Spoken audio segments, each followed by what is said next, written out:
Round table talk. Topic of the day: Terence Crawford. He made headlines. Everybody got a story on him. Responding to, or not responding, taking the last shot at Spence, telling him to take his panties off and sign a contract. Man, I think Terence is feeling the heat. He under a lot of scrutiny because of what he's tied into with Bob Arum. At this point, everybody kind of knows what's going on, and he's just trying to make a case in defense of himself. And I kind of feel a little bad for the brother, to be honest with you, because one thing that a lot of guys don't account for when they have hopes, dreams, and aspirations of becoming a star, a boxing star, or any kind of entertainer for that matter, they don't understand all the responsibility that you face with the public. The public holds you accountable for so much. And at the end of the day, you're still only human. Can't be perfect, but in the eyes of the public, in the eyes of your fans and your critics, you still a superhero. And that's your fans and critics as well. And it's just human inclination when you're great at something and you're making a lot of money or you very successful, people gonna hate on you. It's sad, but it's part of this life that we live in. And I think at this point in time, Terence Crawford is feeling that heat. And he's probably like, damn, what did I get myself into dealing with Bob Arum? But at the time, you can't blame him. He signed a deal that probably wasn't in his best interest, but it was money on the table.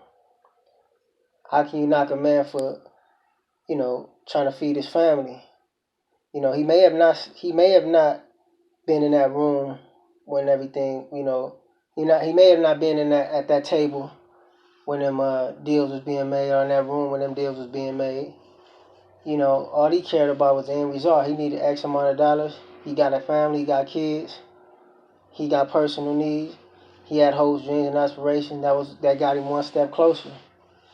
But now that he see his counterparts like Earl Spence, guys like that running their own, Sean Porter with his own promotion company, he's seeing all these guys making independent moves towards ownership. I'm quite sure he feel left out the loop.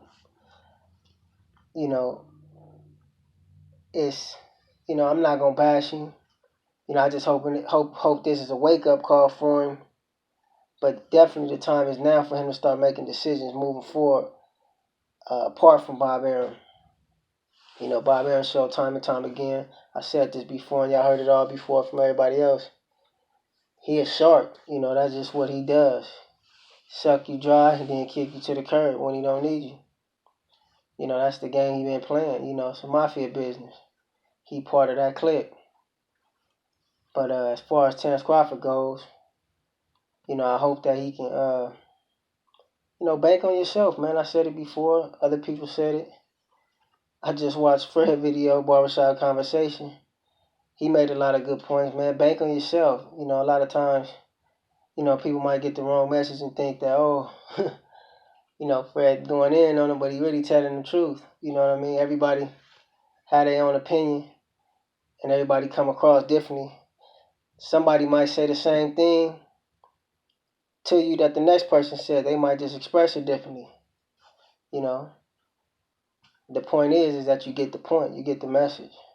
So hopefully people in his camp, as well as himself, get that message across, in their minds and their hearts, and make it their resolve to go independent and have ownership of everything that, that they're a part of, instead of getting, losing money by the pen. You know what I mean? Signing, making deals with people who not going to have your best interest in mind. Again, I don't think Terence Crawford foresaw this when he signed with Bob Arum. He probably did think he was the exception to the rule, but the moment in which he signed and Bob knew he had him on the hook, Bob already knew he far from the exception. And now, even more so, Bob, see it now. I got you. You mine. And you can tell Bob Arum runs everything, and all fighters, that's what top rank. And I'm going to give you an example why.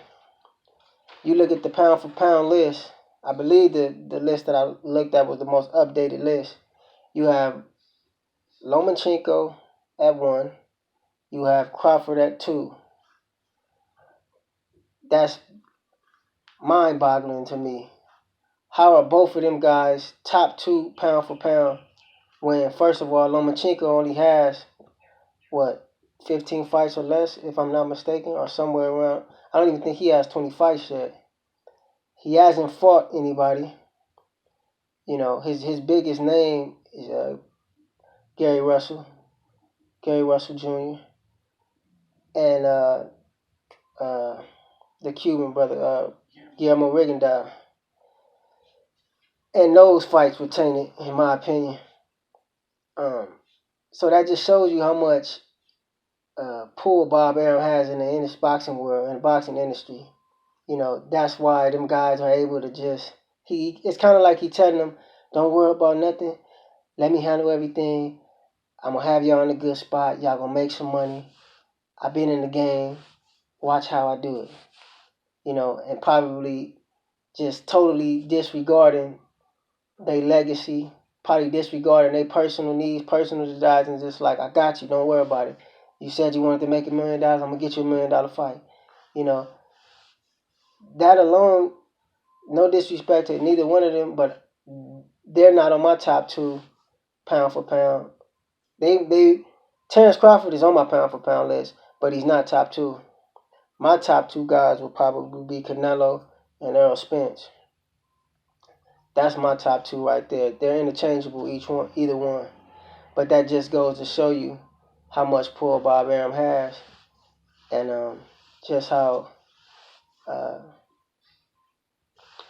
he controls a lot that goes on in the boxing industry.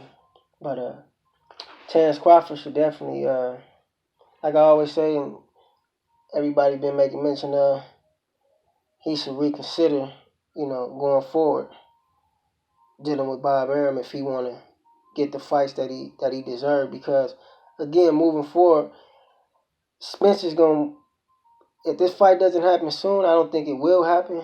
I hope they do, make the fight happen soon. But, I believe Spence going to move up to 154, and he's probably going to start talks or even entertaining conversations dealing with Crawford. So, Terence Crawford, man, get yourself out that situation you in. Educate yourself. You being educated by the public, whether you know it or not. Take heed to some of the things that you're hearing. Quite sure you know these things. Use it as a reminder, and just put forth the action, man. Because it's some big paydays out there for you, man, that you deserve. Because you're not necessarily getting your proper due in the public eye. I don't care what the pound for pound list say. That's manipulated anyways. If you the people's champ, you the champ. And we just want, you got some fans that want to see you there. And believe it or not, you got haters that want to see you there too. They're not going to say it, but, as much as people hate you, they love you too. The world hated Mayweather. But believe me, they paid to see him. So believe me, them same people that want to see you lose, or that say they hate you or dislike you, believe me, they gonna help line your pockets because they gonna pay for the fight. So use that to your advantage, man, and make the best out of these, your prime years. You got a few good money fights out there, man, and you can make a boatload of money. So do what you got to do, brother. Don't y'all forget to hit that subscribe button, that like button, that notification bell. It's Round Table Talk. I'll holler at y'all next time.